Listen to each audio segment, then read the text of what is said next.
Hello, my name is Charlene Toller, and I came to Dr. Dolly and was having issues with breaking my teeth off. And I was assessed and was found that I was a level 4.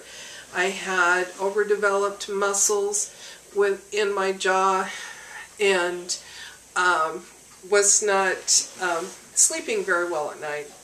But I attributed not sleeping to other things rather than my teeth. The first thing I noticed as soon as I had the orthotic made was that I was sleeping at night.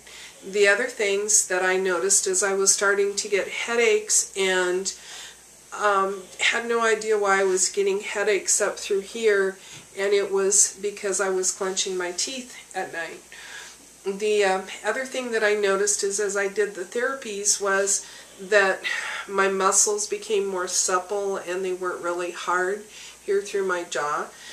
When I would go to eat, before my muscles would be tired, my jaws would hurt.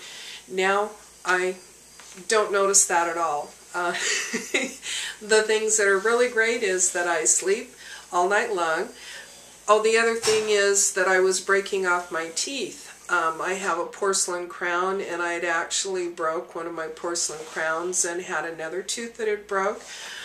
And when I would first wake up in the morning, I would notice my teeth were very tender. I'd run my tongue along the bottom of my teeth, and they would be very sore and tender. Now when I wake up in the morning, I don't have the soreness of the teeth. My jaws don't ache, and I'm feeling a whole lot better.